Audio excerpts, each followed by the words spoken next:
Hello friends, let's crack SSC and railway exams में आपका स्वागत है। तो दोस्तों, आज हम इस लेक्चर में देखने वाले हैं बायोलॉजी के इंपॉर्टेंट क्वेश्चंस आंसर्स, जो कि आने वाले सभी एग्जाम की दृष्टि से इंपॉर्टेंट हैं। और ये मैंने वो क्वेश्चन आंसर लिए हैं जो पहले एग्जाम में आए हुए हैं। तो वीडियो को शुरू से लेकर लास्ट तक पूरा देखना है। वीडियो को शुरू करने से पहले दोस्तों, यदि आपने हमारा टेलीग्राम चैनल अभी तक ज्वाइन नहीं किया है तो टेलीग्राम चैनल को ज्वाइन करने के लिए टेलीग्राम ऐप पर जाकर एसएससी इनग्रेव नाम से चैनल को सर्च करके उसको ज्वाइन कर सकते हैं। इसके अलावा देखिए, वीडियो के डिस्क्रिप्शन में भी आपको चैनल का लिंक मिल जाएगा, वहाँ से भी आप उसको क्लिक करके ज्वाइन कर सकते हैं। हमारे टेलीग्राम चैनल पर आपको सभी इंपॉर्टेंट वीडियोज़ के लिंक मिलते रहते हैं, और जो भी वीडियो से संबंधित जानकारी देनी होती है वो आपको टेलीग्राम चैनल पर दे दी जाती है। और यहाँ पर आपको अनअकैडमी पर काफ़ी सारे बेनिफिट्स मिल जाते हैं, जैसे कि डेली लाइव क्लास हुआ, इसमें लाइव क्लास लेते हुए अपने एजुकेटर के साथ डिस्कशन करके अपना डाउट क्लियर कर सकते हैं। इसके अलावा देखिए, लाइव टेस्ट और क्विज आपको देने को मिलेंगे। इसमें आप अपनी परफॉर्मेंस का एनालिसिस कर सकते हैं, किस स्तर की आपकी तैयारी होती जा रही है ये आपको पता चलता रहेगा। और जिस भी एग्जाम की आप तैयारी कर रहे हैं उस एग्जाम का कंप्लीट कोर्स आपको उसी के सिलेबस के हिसाब से मिल जाएगा, अनलिमिटेड एक्सेस के साथ। मतलब ऐसा नहीं है कि कोई एक लेक्चर आप एक ही बार दे सकते हैं, किसी भी लेक्चर को आप कितनी भी बार दे सकते हैं, उसकी कोई लिमिट नहीं है। जैसे कि देखिए, मैथ का कोई एक टॉपिक का लेक्चर आपको एक टीचर का समझ में नहीं आता है, तो आप उसी टॉपिक का लेक्चर दूसरे टीचर का दे सकते हैं। उनका भी समझ में नहीं आता है तो उसी टॉपिक का लेक्चर आप तीसरे टीचर का दे सकते हैं। इस प्रकार से देखिए, जितने भी टीचर आपके कोर्स से जुड़े हुए होंगे अनअकैडमी पर, सभी का लेक्चर आपके लिए अवेलेबल होगा। और यदि आपने अनअकैडमी लर्निंग ऐप अभी तो डाउनलोड नहीं किया तो उसको डाउनलोड कर लीजिए। डाउनलोड करने के बाद जिस भी एग्जाम के कोर्स को आप खरीदना चाहते हैं खरीद सकते हैं, और पा सकते हैं पूरे 10% का डिस्काउंट। जैसे कि देखिए, आपको एसएससी का कोर्स खरीदना है तो एसएससी के कोर्स के लिए आपकी 12 मंथ की फीस है 6,500 रुपये। लेकिन अगर इसमें आप मेरा SHAM कोड का यूज करते हो तो आपको पूरे 10% का डिस्काउंट मिल जाएगा। और उसके बाद पूरे एक साल की या 12 मंथ की फीस हो जाएगी आपकी 5,850 रुपये। यहाँ पर आप देख सकते हैं, मात्र 5,850 रुपये आपकी पूरे एक साल की फीस होगी। और यदि आपका टारगेट लंबा है, 24 मंथ का टारगेट है, तो एसएससी के कोर्स के लिए 24 मंथ की या 2 साल की फीस होगी आपकी 7,800 रुपये। इसमें भी यदि आप मेरा SHAM कोड का यूज करते हो तो आपको पूरे 10% का डिस्काउंट मिल जाएगा। उसके बाद देखिए, पूरे 2 साल की फीस होगी आपकी मात्र 7,020 रुपये। तो इस प्रकार से देखिए, आप अनअकैडमी पर कोई भी कोर्स खरीदने के लिए यदि मेरा SHAM कोड का यूज करते हो तो आपको पूरे 10% का डिस्काउंट मिल जाएगा। मैं सिर्फ एसएससी की बात नहीं कर रहा हूँ, मैं सभी कोर्सों की बात कर रहा हूँ। अनअकैडमी पर किसी भी कोर्स को खरीदने से पहले यदि आप मेरा SHAM कोड का यूज करते हो तो आपको पूरे 10% का डिस्काउंट मिल जाएगा। चलिए आते हैं अपने टॉपिक पर। आज के लेक्चर में हमें देखना है बायोलॉजी के इंपॉर्टेंट क्वेश्चन आंसर्स। तो हमारा पहला क्वेश्चन है, निम्नलिखित में से कौन सी मछली है? तो ये 4 ऑप्शन है, इनमें से देखिए एक मछली है, बाकी की मछली नहीं है, केवल एक मछली है, तो वो हमें बताना है। तो देखिए, कौन सी मछली है? सिल्वर फिश, ये मछली नहीं है। स्टार फिश, ये मछली नहीं है। कटल फिश, ये मछली नहीं है। ऑप्शन सी, डॉग फिश, ये एक मछली है। अभी हम इसका फोटो भी देखेंगे। तो दूसरा क्वेश्चन देखते हैं, निम्नलिखित में से विशालतम स्थलचर वन्य प्राणी कौन सा है? तो आपको पता है, देखिए, हाथी सबसे बड़ा वन्य प्राणी होता है या प्राणी होता है, लेकिन हाथी में भी अफ्रीकी हाथी या अफ्रीकन एलिफेंट सबसे बड़ा होता है। इसका भी हम अभी फोटो देखेंगे। क्वेश्चन नंबर 3 देखते हैं, निम्नलिखित में से कौन सा एक मछली है? तो 4 ऑप्शन है, इनमें से एक मछली है।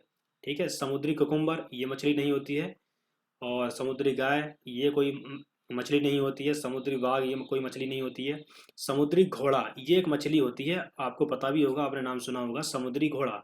चलिए इनको हम देखिए, तीनों को डायग्राम में देख लेते हैं, फोटो में देख लेते हैं। ये जो है, ये जो मछली है, ये है डॉग फिश। अभी हमने देखा था, ये डॉग फिश है। आप देख सकते हैं किस प्रकार की ये मछली। आगे यहाँ पर देखिए, ये है अफ्रीकन एलिफेंट। ये सबसे बड़ा वन्य जीव प्राणी होता है, अफ्रीकन एलिफेंट या अफ्रीकी हाथी। तो आप इसका फोटो देख सकते हैं, देखिए किस प्रकार से इसके दांत, बड़े बड़े दांत हैं।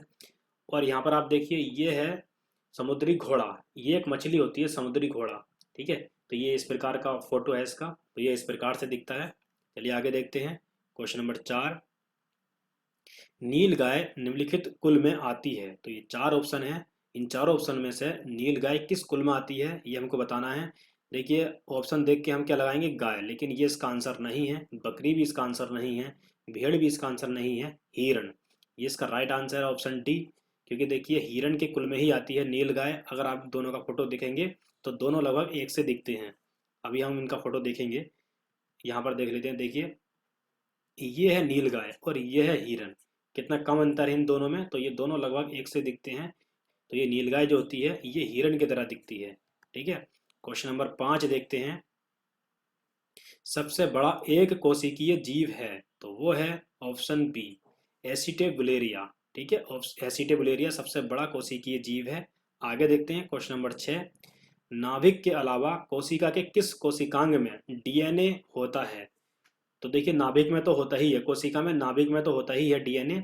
डीएनए नाभिक के अलावा कहाँ पर होता है ये हमको बताना है, तो ये होता है ऑप्शन डी, माइटोकॉन्ड्रिया में।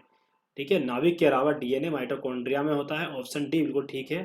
यहाँ पर देखिए, ये है केंद्रक, न्यूक्लियस, तो इसमें तो होता ही है डीएनए। इसके अलावा यहाँ पर आप देख सकते हैं, ये लिख रहा है माइटोकॉन्ड्रिया, तो इसमें भी डीएनए होता है। ठीक है, आगे देखते हैं। माइटोकॉन्ड्रिया को पावर प्लांट भी कहा जाता है। यहाँ पर देख सकते हैं आप, ये क्वेश्चन आया है, निम्नलिखित में से किसको सेल का पावर प्लांट भी कहा जाता है? तो वो किसको कहा जाता है? माइटोकॉन्ड्रिया को, ऑप्शन बी बिल्कुल ठीक है। तो माइटोकॉन्ड्रिया को पावर प्लांट क्यों कहा जाता है? क्योंकि देखिए, ये ग्लूकोज को विखंडित करके रासायनिक ऊर्जा में बदल देता है। ग्लूकोज को मैं लिख देता हूँ, ग्लूकोज को विखंडित करके रासायनिक ऊर्जा में बदल देता है माइटोकॉन्ड्रिया। और यही रासायनिक ऊर्जा हमारे शरीर में गति करने के लिए या कुछ काम करने के लिए या ताकत लगाने के लिए काम आती है। ठीक है, तो इसका राइट आंसर है ऑप्शन बी, माइटोकॉन्ड्रिया, इसको कहा जाता है पावर प्लांट। आगे देखते हैं क्वेश्चन नंबर 8। पादप कोशिका जंतु कोशिका से किस प्रकार भिन्न होती है? तो ये होती है कोशिका भित्ति के कारण भिन्न, ऑप्शन बी बिल्कुल ठीक है, कोशिका भित्ति। आगे देखते हैं क्वेश्चन नंबर 9। न्यूक्लियस के बाहर डीएनए कहाँ मिलता है? ये भी हमने देखा था, माइटोकॉन्ड्रिया में। क्वेश्चन नंबर 10 देखते हैं। निम्न में से किस कोशिकांग को कोशिका का पावर हाउस कहा जाता है? पावर हाउस या पावर प्लांट, ये भी अभी हमने देखा था। देखिए, थोड़ा सा चेंज कर दिया है, इससे पहले जो क्वेश्चन था उसमें पावर प्लांट था और इसमें पावर हाउस, वही बात है। तो इसका आंसर हो जाएगा माइटोकॉन्ड्रिया। और इसका कारण भी मैंने बताया था, ये ग्लूकोज को विखंडित करके रासायनिक ऊर्जा में बदल देता है, माइटोकॉन्ड्रिया। आगे देखते हैं क्वेश्चन नंबर 11। निम्न में से किस कोशिका द्रव्यों कोशिकांग को यूकैरियोटिक कोशिकाओं के भीतर प्रोकैरियोटिक कोशिकाएं माना जाता है? तो इसमें देखिए, पूछा है कि किस कोशिकांग को यूकैरियोटिक कोशिका के भीतर प्रोकैरियोटिक कोशिका माना जाता है? तो यूकैरियोटिक कोशिकाएं जो होती हैं, ये विकसित कोशिकाएं होती हैं, इसमें स्पष्ट केंद्रक होता है। और जो प्रोकैरियोटिक कोशिकाएं होती हैं, इसमें स्पष्ट केंद्रक नहीं होता है और ना ही इसमें माइटोकॉन्ड्रिया होता है। ठीक है, तो ये पूरी तरह से विकसित नहीं होती हैं। यूकैरियोटिक कोशिकाएं जो होती हैं, ये पूरी तरह से विकसित होती हैं और इसके अंदर माइटोकॉन्ड्रिया होता है। ठीक है, मैं लिख देता हूँ, माइटोकॉन्ड्रिया होता है इसके अंदर और इसके अंदर नहीं होता है। और ना ही इसके अंदर विकसित रूप से केंद्रक होता है, इसमें एक विकसित केंद्रक होता है, पूरी तरह से स्पष्ट होता है और इसमें नहीं होता है। ठीक है, अब देखिए क्वेश्चन में जो पूछा था उसका आंसर लगाते हैं। तो इसका आंसर है माइटोकॉन्ड्रिया, ऑप्शन ए, सूत्र कणिका या माइटोकॉन्ड्रिया। यूकैरियोटिक कोशिका के अंदर माइटोकॉन्ड्रिया होता है और इस माइटोकॉन्ड्रिया को प्रोकैरियोटिक कोशिका भी माना जाता है। ठीक है, आगे देखते हैं क्वेश्चन नंबर 12। प्रोटीन संश्लेषण में निम्न कोशिकांगों में से किसकी भूमिका सबसे अधिक महत्वपूर्ण है? तो ये चार ऑप्शन है हमारे सामने, इसका राइट आंसर होगा ऑप्शन बी, अंतःद्रव्यजालिका और राइबोसोम। क्वेश्चन नंबर 13 है, यूकैरियोटिक सेल में प्लाज्मा झिल्ली किससे बनी होती है? तो मैंने आपको बताया था, देखिए यूकैरियोटिक सेल जो होती है, कोशिका जो होती है, पूरी पूर्ण रूप से विकसित होती है। तो ये इसकी जो प्लाज्मा झिल्ली होती है वो किसकी बनी होती है? फास्फोलिपोप्रोटीन की, ऑप्शन सी बिल्कुल ठीक है, फास्फोलिपोप्रोटीन। क्वेश्चन नंबर 14 देखते हैं। प्लाज्मा झिल्ली बनी होती है, प्लाज्मा झिल्ली किसकी बनी होती है? ऑप्शन ए प्रोटीन और ऑप्शन बी लिपिड, दोनों की बनी होती है। तो इसका राइट आंसर होगा ऑप्शन डी, ए और बी दोनों। ठीक है, प्रोटीन और लिपिड दोनों की बनी होती है प्लाज्मा झिल्ली। आगे देखते हैं क्वेश्चन नंबर 15। निम्न में से किस कोशिकांग को एटम बम कहा जाता है, ये एटम बम कहते हैं? तो इसका आंसर हो जाएगा ऑप्शन बी, लाइसोसोम को। इसका right answer option B, lysosome. देखिए क्यों कहा जाता है, क्योंकि देखिए ये लाइसोसोम जो होता है कभी कभी कोशिका का ही पाचन कर देता है, तो उससे कोशिका खत्म हो जाती है, इसलिए इसको आत्महत्या की थैली भी कहा जाता है, या एटम बम कहा जाता है, या सुसाइडल वैग भी कहा जाता है, इसीलिए इसको कहा जाता है। ठीक है, तो मैं यहाँ लिख देता हूँ आत्महत्या की थैली, ये भी आपको याद रहना चाहिए, आत्महत्या की थैली, ब्रैकेट में सुसाइडल बैग। ठीक है, इसको पाचन थैली भी कहते हैं, पाचन थैली। आगे देखते हैं क्वेश्चन नंबर 16। क्वेश्चन नंबर 16 है, संरचनाओं के कौन से युग्म प्रायः पादप और जंतु जंतु दोनों कोशिकाओं में पाए जाते हैं? तो वो कौन से युग्म है? ऑप्शन सी, अंतर्द्रव्य जालिका और कोशिका कला, ये दोनों में पाए जाते हैं, पादप और जंतु दोनों कोशिका में।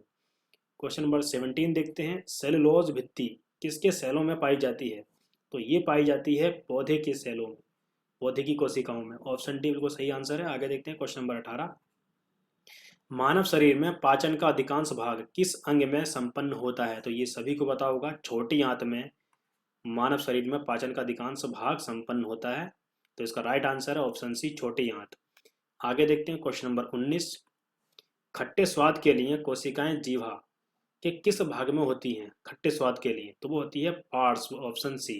तो देखिए जीभ के बारे में यहाँ पर हम थोड़ा सा देख लेते हैं। जो जीभ का सबसे लास्ट वाला भाग होता है, ये मीठे स्वाद के लिए उत्तरदायी होता है। सबसे लास्ट वाला आप देख सकते हैं ये, और यहाँ पर हिंदी में भी देख सकते हैं मीठा। ये अग्रभाग जो होता है जीवा का अग्रभाग, वो मीठे स्वाद के लिए उत्तरदायी होता है। इसके बाद देखिए ये वाला भाग जो होता है, ये नमकीन, ये नमक के स्वाद के लिए उत्तरदायी होता है, इसको अग्रपश्च कहते हैं। इसके बाद ये ग्रीन कलर में जो होता है, ये खट्टे स्वाद के लिए उत्तरदायी होता है, और यही अभी क्वेश्चन में पूछा था, इसको पार्श्व कहते हैं, पश्च पार्श्व या पार्श्व। और सबसे लास्ट में जो होता है यहाँ पर, ये कड़वे स्वाद के लिए उत्तरदायी होता है। क्वेश्चन नंबर 20 देखते हैं अब हम, लार निम्न में से किसके पाचन में सहयोग करती है?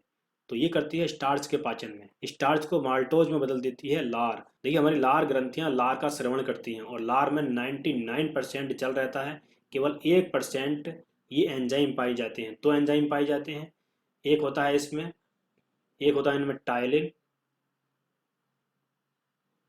और दूसरा होता है लाइसोजाइम। ठीक है, ये जो टाइलिन होता है, ये स्टार्च को माल्टोज में बदल देता है। ठीक है, क्वेश्चन नंबर 21 देखते हैं, पशु प्रोटीन को प्रथम श्रेणी का प्रोटीन माना जाता है क्योंकि ये चार ऑप्शन है हमारे सामने, तो चारों को एक करके पढ़ते हैं। अनिवार्य अमीनो अम्ल से भरपूर होता है, तो यही इसका राइट आंसर है, ऑप्शन ए, अनिवार्य अमीनो अम्ल से भरपूर होता है। आगे देखते हैं, ये हमने देख लिया था। क्वेश्चन नंबर 22 है, अमीनो अम्ल या अमीनो एसिड की आवश्यकता किसके संश्लेषण के लिए होती है? तो इसका राइट आंसर है ऑप्शन बी, प्रोटीन के संश्लेषण के लिए होती है किसकी आवश्यकता? अमीनो अम्ल की। क्वेश्चन नंबर 23 देखते हैं, मनुष्य शरीर में खून की शुद्धिकरण की प्रक्रिया को कहते हैं? तो खून की शुद्धिकरण की प्रक्रिया को क्या कहते हैं मनुष्य के शरीर में? डायलिसिस, ऑप्शन ए बिल्कुल ठीक है। क्वेश्चन नंबर 24 देखते हैं, डायस्टेज एंजाइम का स्रोत है, तो वो है लार ग्रंथि, ऑप्शन ए, डायस्टेज एंजाइम का स्रोत। क्वेश्चन नंबर 25 देखते हैं, पित्त का स्रोत क्या है? तो पित्त का स्रोत क्या है? यकृत, यकृत से बनता है पित्त, और ये भंडारण कहाँ होता है इसका? पित्ताशय में। तो इसका राइट आंसर ऑप्शन बी, यकृत। आगे देखते हैं क्वेश्चन नंबर 26, यूरिया किस में संश्लेषित होता है? यूरिया, तो ये किस में संश्लेषित होता है? यकृत में, ऑप्शन ए बिल्कुल ठीक है, यकृत। क्वेश्चन नंबर 27 देखते हैं, मानव जठर में प्रोटीन पाचन के लिए उत्तरदायी अनुकूलतम परिवेश है, तो वो कौन सा परिवेश है? अम्लीय, ऑप्शन बी। मानव जठर में प्रोटीन पाचन के लिए सबसे उत्तरदायी जो परिवेश है वो कौन सा है? अम्लीय, ऑप्शन बी बिल्कुल राइट आंसर है इसका। आगे देखते हैं क्वेश्चन नंबर 28, निम्न में कौन सा सही है? तो ये चार ऑप्शन है, इनको हम पढ़कर देखते हैं कौन सा सही होगा। शरीर में सारा रक्त किडनी के माध्यम से मिल जाता है, ये गलत है बिल्कुल। शरीर में सारा रक्त किडनी के माध्यम से गुजरता है, ये भी गलत है। शरीर में सारा रक्त किडनी के माध्यम से शुद्ध होता है, ये बिल्कुल सही है। देखिए किडनी रक्त को शुद्ध करने का काम करती है, तो इसका right answer option C. Question number 29 देखते हैं, वृक्क से प्रति मिनट औसत रक्त प्रवाह होता है, तो कितना होता है? वो होता है 1200 सीसी, ऑप्शन बी बिल्कुल ठीक है। देखिए ये अभी हाल ही में जो एनटीपीसी के एग्जाम हुए हैं उनमें ये क्वेश्चन आया था, तो ऑप्शन बी बिल्कुल ठीक है। वृक्क से प्रति मिनट जो औसत रक्त का प्रवाह होता है वो होता है 1200 सीसी। आगे देखते हैं क्वेश्चन नंबर 30, एंजाइम मूलतः क्या है? तो एंजाइम क्या है? तो एंजाइम है एक प्रोटीन, ऑप्शन सी बिल्कुल ठीक है। क्वेश्चन नंबर 31 देखते हैं, निम्नलिखित में से कौन मानव गुर्दे का सामान्य कार्य नहीं है? तो जो मानव गुर्दे का सामान्य कार्य नहीं है वो हमको बताना है, यह नहीं पर ध्यान देना है आपको, जो नहीं है वो हमको बताना है। तो एक एक करके सभी ऑप्शन को पढ़ते हैं। रक्त में जल की मात्रा का नियंत्रण, तो ये इसका कार्य होता है। रक्त में शर्करा की मात्रा का नियंत्रण, ये इसका कार्य नहीं होता है। तो इसका राइट आंसर हो जाएगा ऑप्शन बी। आगे भी पढ़ लेते हैं आगे के ऑप्शन हम। यूरिया को छान कर बाहर निकालना, ये भी इसका कार्य होता है। कई हार्मोन्स का श्रवण करना, ये भी इसका कार्य होता है। तो इसका राइट आंसर हो गया ऑप्शन बी, ये इसका काम नहीं होता है। आगे देखते हैं क्वेश्चन नंबर 32। निम्नलिखित में से कौन सा एंजाइम ग्लूकोज को इथेनॉल में परिवर्तन करने को प्रेरित करता है? तो इसका राइट आंसर हो जाएगा ऑप्शन ए, जाइमेज। क्वेश्चन नंबर 33 देखते हैं। जैविक सिस्टम या लिविंग सिस्टम में रासायनिक क्रिया की प्रक्रिया को तेज करने में उत्तरदायी पदार्थ है, तो वो कौन सा है? Enzyme, option C. Question number 34 है। स्टार्च को जल अपघटन से ग्लूकोज बनाने वाला एंजाइम है, तो इसका राइट आंसर हो जाएगा amylase, option B. Question number 35 है। मानव शरीर में पुच्छ कौन सी संरचना से संलग्न होता है? तो ये होता है ऑप्शन ए, वृद्धांत्र। आगे देखते हैं क्वेश्चन नंबर 36। मानव रक्त की श्यानता का कारण है, तो वो होता है रक्त में प्रोटीन। रक्त में प्रोटीन के कारण मानव रक्त में श्यानता बढ़ जाती है, ऑप्शन ए बिल्कुल ठीक है। आगे देखते हैं क्वेश्चन नंबर 37। निम्नलिखित सब्जियों में सर्वाधिक विटामिन सी पाया जाता है, तो ये इन चार ऑप्शन की बात चल रही है। इनमें से सबसे ज़्यादा विटामिन सी किस में पाया जाता है? तो इनमें से पाया जाता है मिर्च में। ठीक है, मिर्च में सबसे ज़्यादा विटामिन पाया जाता है, विटामिन सी पाया जाता है इन चार ऑप्शन में। आगे देखते हैं क्वेश्चन नंबर 38। किसके अवशोषण में विटामिन सी मदद करता है? किसके अवशोषण में मदद करता है विटामिन सी? लोहे के अवशोषण में, ऑप्शन ए बिल्कुल ठीक है। आगे देखते हैं 39। निम्नलिखित विटामिन में से कौन सा शरीर में भंडारित नहीं होता है? तो शरीर में भंडारित कौन सा नहीं होता है? विटामिन सी, ऑप्शन बी बिल्कुल ठीक है। विटामिन सी शरीर में भंडारित नहीं रहता है। चलिए आगे देखते हैं। तो यहाँ पर देखिए विटामिन के रासायनिक नाम मैंने आपको बताए हैं। तो ये विटामिन के रासायनिक नाम याद करने की ट्रिक है। आपको केवल एक लाइन याद रखनी है, अरे बात सही है, डी के इंटा काफ़ी है। तो इससे सभी जो इम्पोर्टेंट विटामिन हैं A B C D E के, इनके रासायनिक नाम आपको इसी क्रम में याद हो जाएंगे। और बहुत ही आसान है इस ट्रिक के द्वारा रासायनिक नाम याद करना विटामिन के। तो चलिए एक एक करके देख लेते हैं। देखिए अरे में हम ए से याद कर लेंगे विटामिन ए, और रे से हो जाएगा रेटिनोल, तो विटामिन ए का रासायनिक नाम हो गया रेटिनोल। बात में बी से हो जाएगा देखिए बी, तो विटामिन बी का रासायनिक नाम हो गया ता से थायमीन, तो विटामिन बी का रासायनिक नाम क्या हो गया? थायमीन। आगे देखते हैं, देखिए सही में सा से हो जाएगा सी, और ई से एस्कॉर्बिक एसिड, तो विटामिन सी का रासायनिक नाम हो गया एस्कॉर्बिक एसिड। इसके बाद देखिए यहाँ पर डी के में डी से हम याद करेंगे विटामिन डी, और के से याद हो जाएगा कैल्सीफेरोल, तो विटामिन डी का रासायनिक नाम हो गया कैल्सीफेरोल। इसके बाद देखिए ई, ईटा में ई से याद करेंगे हम विटामिन ई, और टा से हो जाएगा टोकोफेरोल, तो विटामिन ई का रासायनिक नाम हो गया टोकोफेरोल। इसके बाद देखिए काफ़ी में का से हम याद करेंगे विटामिन के, और फी से याद करेंगे हम फ्लिक्योनोन, तो विटामिन के का रासायनिक नाम हो गया फ्लिक्योनोन। और इसके अलावा देखिए विटामिन बी और सी के अलावा बाकी सभी वसा में घुलनशील होते हैं। विटामिन बी और सी के अलावा विटामिन बी और सी जल में घुलनशील होते हैं। आगे देखते हैं क्वेश्चन नंबर 40। रक्त का थक्का बनने में किस विटामिन की आवश्यकता होती है? तो ये होती है विटामिन के की आवश्यकता, ऑप्शन बी बिल्कुल ठीक है। निम्नलिखित में से क्या आंत के जीवाणुओं द्वारा संश्लेषित होता है? तो आंत के जीवाणुओं द्वारा क्या संश्लेषित होता है? तो देखिए इसमें से दोनों आंसर हैं इसके, ऑप्शन ए और सी, विटामिन बी 12 और विटामिन के। ये भी एग्जाम में आया हुआ क्वेश्चन है, लेकिन ये गलत था क्योंकि इसके दोनों आंसर सही हैं, विटामिन बी 12 और विटामिन के। आगे देखते हैं क्वेश्चन नंबर 42। निम्नलिखित में से कौन सा एक विटामिन ए का प्रचुरतम स्रोत है? तो प्रचुरतम स्रोत कौन सा है विटामिन ए का? आम, ऑप्शन डी बिल्कुल ठीक है। आगे देखते हैं क्वेश्चन नंबर 43। विटामिन ई का महत्वपूर्ण स्रोत निम्नलिखित में से कौन है? विटामिन ई की बात चल रही है यहाँ पर, तो इसका राइट आंसर हो जाएगा ऑप्शन सी, गेहूं अंकुर का तेल। क्वेश्चन नंबर 44 देखते हैं। तो निम्नलिखित में से किसका निर्माण हमारे शरीर में नहीं होता है? हमारे शरीर में किसका निर्माण नहीं होता है ये हमको बताना है। तो इसका राइट आंसर है option A, vitamin A. Vitamin A का हमारे शरीर में निर्माण नहीं होता है। आगे देखते हैं क्वेश्चन नंबर 45। निम्नलिखित विटामिन में से कौन सा किसी स्वप्न को पर्याप्त अवधि तक याद रखने में सहायक होता है? यहाँ सपने की बात चल रही है, स्वप्न की बात चल रही है। तो स्वप्न को पर्याप्त अवधि तक याद रखने में कौन सा विटामिन सहायक होता है? Vitamin B 6, option C. आगे देखते हैं क्वेश्चन नंबर 46। प्रोटीन की अधिकतम मात्रा पाई जाती है, प्रोटीन की, तो इन चारों ऑप्शन में से प्रोटीन सबसे ज़्यादा किस में पाया जाता है? ये 4 ऑप्शन हमारे सामने सोयाबीन में, ऑप्शन बी बिल्कुल ठीक है। आगे देखते हैं क्वेश्चन नंबर 47, निम्नलिखित में से कौन सा प्रोटीन का सबसे अच्छा स्रोत है? प्रोटीन का सबसे अच्छा स्रोत कौन सा है निम्नलिखित में से? मूंगफली, ऑप्शन बी बिल्कुल ठीक है। क्वेश्चन नंबर 48 देखते हैं, मानव के बाल एवं नख, ये नख या मतलब नखून में निम्नलिखित में से कौन सा प्रोटीन विद्यमान है? इसका राइट आंसर है option B keratin. Question number 52 देखते हैं, भैंस के दूध में औसत वसा की मात्रा कितनी होती है?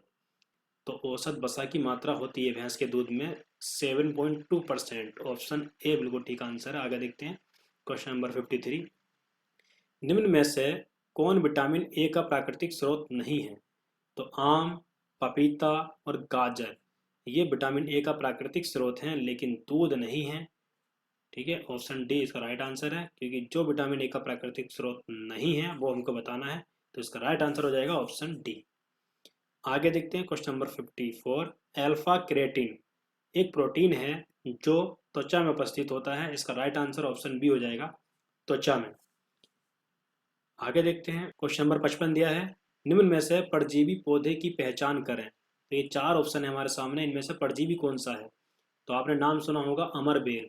अमर बेल दूसरे पौधों पर रहती है, ये वाली बेल अमर बेल, तो ये परजीवी होती है। ठीक है, ऑप्शन बी बिल्कुल ठीक है। आगे देखते हैं क्वेश्चन नंबर 56, हरे पौधों में प्रकाश संश्लेषण की क्रिया में होता है। तो ये 4 ऑप्शन हमारे सामने, चलिए एक एक करके पढ़ते हैं इनको। नाइट्रोजन लेना व ऑक्सीजन छोड़ना, तो ये प्रकाश संश्लेषण में नहीं होता है।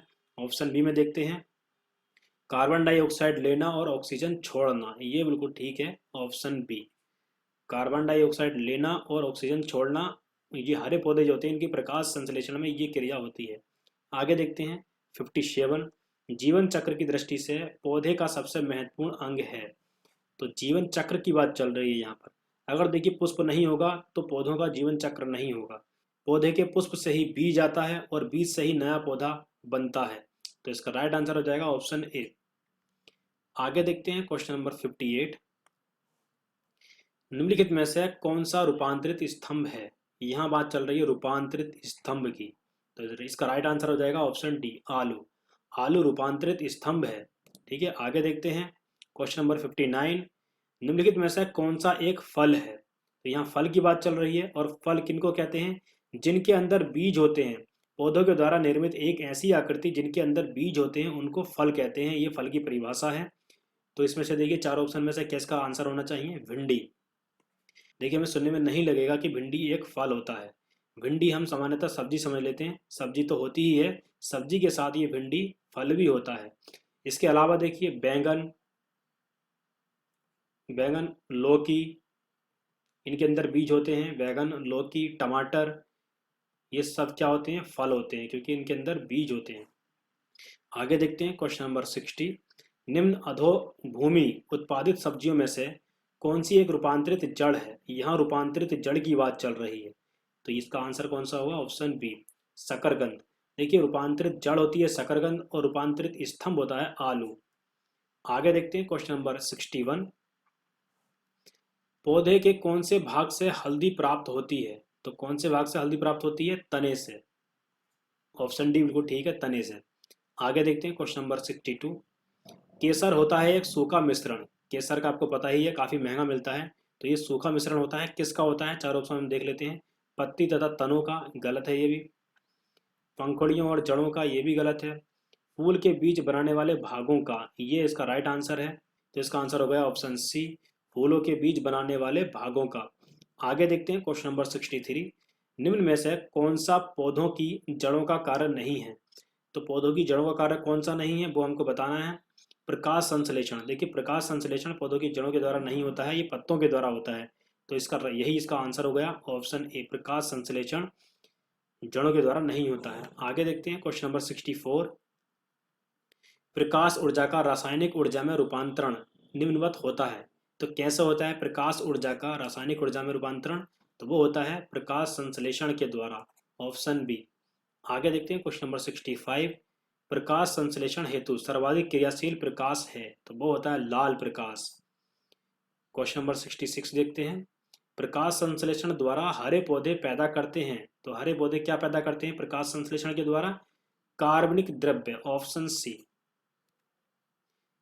67 देखते हैं, निम्न रेशों में से कौन पौधे के तने का उत्पाद नहीं होता है। तो यहाँ रेशों की बात चल रही है, पौधे के तने का उत्पाद कौन सा नहीं होता है? कपास। कपास फूल के द्वारा बनता है, फूल में आता है कपास, तो ऑप्शन डी बिल्कुल ठीक है। आगे देखते हैं क्वेश्चन नंबर 68, किसी वृक्ष को अधिकतम हानि निम्न में से कैसे पहुंचती है। तो देखिए वृक्ष को अधिकतम हानि कैसे पहुंचती है ये हमको बताना है। 4 ऑप्शन हमारे सामने, एक एक करके पढ़ते हैं। उसकी पत्तियों में से आधी का नाश करना, आधी का नाश करना, तो ये गलत है। आगे देखते हैं, देखिए अभी आपको इसका आंसर पता चल जाएगा। सभी पत्तियों का नाश करना, ये भी गलत है। उसकी आधी शाखाओं को का नाश करना, ये भी गलत है। देखिए इनके द्वारा बाद में पौधा बचा रहता है, लेकिन अगर उसकी छाल का नाश कर दिया जाए, उसकी छाल को हटा दिया जाए, तो पौधा सूख जाता है, खत्म हो जाता है, मर जाता है। तो ऑप्शन डी बिल्कुल ठीक है। आगे देखते हैं क्वेश्चन नंबर 69, घट प्रणाली के निम्नलिखित भागों में से कौन सा एक घट में रूपांतरित होता है। तो वो होता है पत्ता। देखिए ये घट प्रणाली पौधे जो होते हैं ये कीट भक्षी होते हैं, और कीटों को कैसे खाते हैं? पत्तों के द्वारा। ऑप्शन बी इसका राइट आंसर है, पत्ता। आगे देखते हैं क्वेश्चन नंबर 70, बायोफिल्म में कायिक प्रवर्तन किसके माध्यम से होता है। तो ये होता है पत्ता के द्वारा। ऑप्शन बी बिल्कुल ठीक आंसर है इसका। आगे देखते हैं, पान की लता में बनने वाली जड़ कौन सी होती है? पान की लता में, तो ये होती है आरोही जड़, ऑप्शन सी। कृत्रिम प्रकाश क्या कर सकता है ये हम देखते हैं। 4 ऑप्शन हमारे सामने, कृत्रिम प्रकाश की बात चल रही है। पर्णहरित नष्ट कर सकता है, गलत है। पर्णहरित का संश्लेषण कर सकता है, ये भी गलत है। प्रकाश संश्लेषण का कारण हो सकता है, तो कृत्रिम प्रकाश के द्वारा प्रकाश संश्लेषण की क्रिया होती है। ऑप्शन सी इसका राइट आंसर है। आगे देखते हैं क्वेश्चन नंबर 73 देखते हैं, निम्नलिखित में से कौन सा एक कीटाहारी पादप है। तो कीटाहारी पादप की बात चल रही है, अभी मैंने आपको बताया था। कीट भक्षी कौन सा पौधा होता है? घट प्रणाली, ऑप्शन बी। आगे देखते हैं क्वेश्चन नंबर 74, निम्नलिखित में से कौन सा प्लाज्मोडियम परजीवी का वाहक है। प्लाज्मोडियम परजीवी का वाहक कौन सा होता है? ऑप्शन ए, मच्छर। आगे देखते हैं 75, डेंगू एक बुखार है जो उत्पन्न होता है तथा दूसरे मनुष्य में पहुंचता है, तो वो कैसे पहुंचता है? ऑप्शन ए, वायरस के द्वारा होता है, और ये मादा एडीज मच्छर के द्वारा दूसरे मनुष्य में पहुंचता है। तो इसका देखिए चौथा ऑप्शन देखिए, प्रोटोजोआ और मादा एनाफ्लीज मच्छर के द्वारा क्या होता है? मलेरिया होता है, मलेरिया। और यहाँ बात चल रही है डेंगू, तो इसका राइट आंसर हो जाएगा ऑप्शन ए। इन दोनों में कन्फ्यूजन हो सकता है, लेकिन आपको ध्यान रखना है डेंगू किसके द्वारा होता है? वायरस के द्वारा, मादा एडीज मच्छर के द्वारा। आगे देखते हैं क्वेश्चन नंबर 76, किस तत्व की कमी से घेंगा रोग हो जाता है? आयोडीन की कमी से।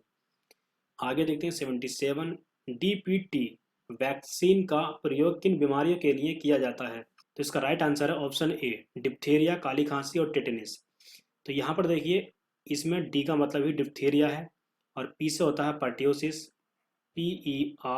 PERTUSSIS। पर्ट्यूसिस का मतलब होता है काली खांसी। इसके बाद देखिए टी से टेटनिस, तो इन तीनों के नाम से ही डीपीटी बना है, डीपीटी वैक्सीन। तो इसका प्रयोग होता है डिप्थीरिया, काली खांसी और टेटनिस के लिए। आगे देखते हैं क्वेश्चन नंबर 78, निद्रा रोग इसके द्वारा होता है, तो ये किसके द्वारा होता है? ऑप्शन सी, ट्राइपेनोसोमा के द्वारा। ऑप्शन सी इसका राइट आंसर है। आगे देखते हैं क्वेश्चन नंबर 79, टाइफाइड बुखार किसके द्वारा होता है? तो ये किसके द्वारा होता है टाइफाइड बुखार? जीवाणु के द्वारा। ऑप्शन ए बिल्कुल ठीक है, जीवाणु। तो जीवाणु के द्वारा जो बीमारियां होती हैं उनको हम देख लेते हैं। देखिए इसके लिए एक ट्रिक याद रखनी है आपको, तो वो ट्रिक है पंडित का टिक न्यू है। यहाँ लिख देता हूं मैं, पंडित का टिक न्यू है। ठीक है, इस लाइन के द्वारा, इस एक लाइन के द्वारा जीवाणुओं से होने वाले रोगों का आपको पता चल जाएगा। तो देखिए इसमें पी से हो जाएगा, इस पास से हो जाएगा प्लेग, ठीक है, प्लेग।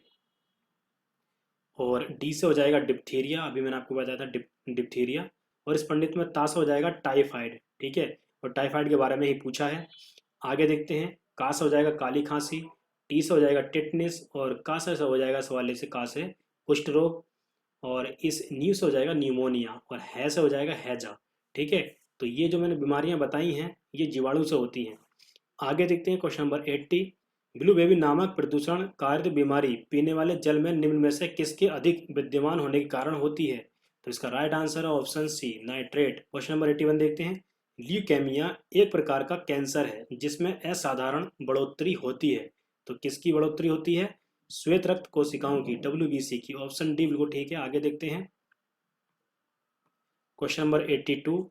प्लेग किसके द्वारा फैलता है? किससे फैलता है? जीवाणु के द्वारा, अभी हमने देखा था। आगे देखते हैं question number 83। Acquired immunodeficiency syndrome, AIDS, निम्न के कारण होता है। तो निम्न में से किसके कारण होता है? वायरस के द्वारा। ऑप्शन बी, HIV वायरस के द्वारा होता है। आगे देखते हैं 84। हीमोफीलिया एक अनुवांशिक विकार है जो उत्पन्न करता है। कौन उत्पन्न करता है? हीमोफीलिया, रक्त का स्कंदन न होना। ऑप्शन डी बिल्कुल ठीक है। जब रक्त का थक्का नहीं जमता है तो उसको हम कहते हैं हीमोफीलिया, और हीमोफीलिया एक अनुवांशिक बीमारी होती है। आगे देखते हैं क्वेश्चन नंबर 85। निम्नलिखित में से कौन सा अनुवांशिक रोग नहीं है? जो अनुवांशिक रोग नहीं है वो हमको बताना है। ये 4 ऑप्शन है हमारे सामने, रतौंधी, हीमोफीलिया, वर्णअंधता, फंगस। तो इसका राइट आंसर हो जाएगा ऑप्शन ए, रतौंधी। रतौंधी एक अनुवांशिक रोग नहीं है। इसके अलावा देखिए जितने भी हैं ये तीनों, ये अनुवांशिक रोग होते हैं। आगे देखते हैं क्वेश्चन नंबर 86। रक्त हतांचन या थक्का बनने में निम्नलिखित में से किस विटामिन की भूमिका होती है? तो देखिए थक्का बनने में सबसे ज़्यादा भूमिका किसकी होती है? विटामिन के की। आगे देखते हैं क्वेश्चन नंबर 87। एड्स का कारण human immuno deficiency virus, HIV मतलब है। सामान्यतः HIV संक्रमण का पारगमन किसके माध्यम से होता है? तो ये 4 ऑप्शन है हमारे सामने, तो इसका राइट आंसर हो जाएगा ऑप्शन बी। तो आज के लेक्चर में दोस्तों इतना ही। मैं उम्मीद करता हूँ आपको ये लेक्चर पसंद आया होगा। वीडियो को पूरा देखने के लिए थैंक यू दोस्तों। और यदि आपने इस चैनल को सब्सक्राइब नहीं किया है तो चैनल को सब्सक्राइब करके बेल आइकन पर क्लिक कर दीजिए, जिससे कि आने वाली सारी वीडियोज़ के नोटिफिकेशन प्राप्त होते रहेंगे। और इसके अलावा दोस्तों मैंने आपको बताया था अनअकैडमी कोई भी कोर्स खरीदने के लिए यदि आप मेरा SHAM कोड का यूज करते हो तो आपको पूरे 10% का डिस्काउंट मिल जाएगा। चलिए दोस्तों मिलते हैं नेक्स्ट वीडियो में। Thank you so much.